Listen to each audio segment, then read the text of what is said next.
Those who saw him play and those simply saw the grainy footage do not hesitate to describe Gigi Meroni as a football genius. With his socks down and a Beatles haircut they called him Italy's George Best. He was a dashing winger and an antidote to the turgid tactical system of Catenaccio, and yet this was only a fraction of his appeal. Meroni was also a cultural icon, a splash of color from the swinging 60s in an otherwise austere post-war society and fiercely Catholic nation. He refused to conform, sparking one scandal by living with his married girlfriend and another by refusing to cut his hair before the World Cup in 1966. As many touted their disapproval, he casually poked fun at his critics by taking a hen for a stroll on a lead near Lake Como and trying to get the creature into a bathing suit. Meroni was the original rebel of Italian football, long before Mario Balotelli or Antonio Cassano. He would have turned 75 last month but was dead at 24. Killed in October 1967 when struck by a car as he crossed a street in Turin with teammate Fabrizio Poletti. They had beaten Sampdoria 4-2 that day and had stopped for a drink on the way back to the Meroni's loft apartment. They were crossing the broad Corso Riumberto when they paused in the center,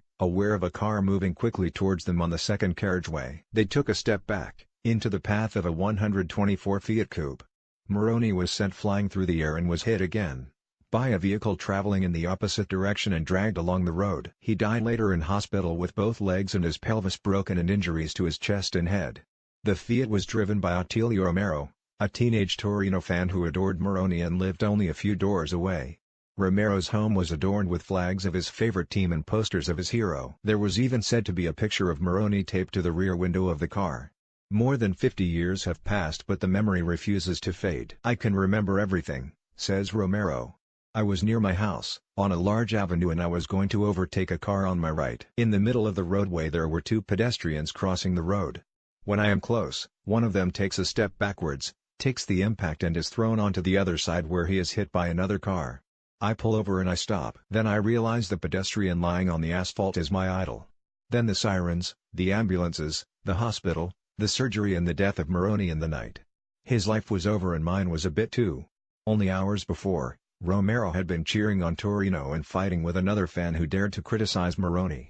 Weeks earlier, he had been on a protest march to the home of Torino president Orfeo Pianelli and the mansion of Gianni Agnelli, the president of Juventus, who had agreed a deal to move the star across the city for 750 million lira. Some claim Fiat workers, many of whom supported Torino although the company owned Juventus, were prepared to strike in protest at the transfer. Meroni's death brought Turin to a halt. More than 20,000 turned out for the funeral. One fan later attempted to break into his tomb, apparently refusing to believe the truth. "I do not know how much my life was changed," Romero told Sportsmail. "Certainly for 50 years I have lived with a memory that is a mix of pain, disbelief, inexplicability, and then gradually sadness, regrets and unanswered questions. Even affection for an extraordinary human being who became my absolute idol and my victim, and the victim of me, involuntarily guilty in a story in which we were the two tragic protagonists." Meroni had a natural aesthetic originality, in clothing, in hair, in his free and spontaneous ways of relating to people. He was also a good artist, a quality painter, and his lifestyle was in line with this anti-conformism. He was a free and eccentric spirit in a traditionalist city. From the football point of view, Meroni was a champion, an Italian George Best, socks lowered, excellent dribbling, fast, technically very gifted. As quick as the wind. A pleasure for the eyes. If he played today, he would be a football genius just like then. The class is timeless. Meroni's proposed transfer to Juventus was called off when he told Torino he was happy to stay. He was born in Como, where he started his career before moving to Genoa, where he was once banned for 5 games for skipping a drug test where teammates tested positive.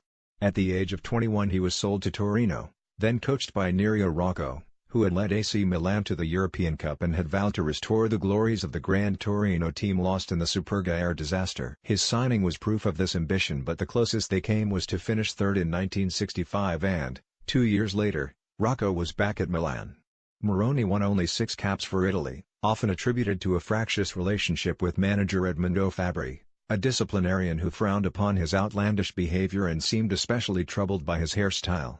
"I hope I might play well, even with long hair," shrugged Meroni, who was recalled to the squad for the 1966 World Cup, although would play in only one match, against the USSR.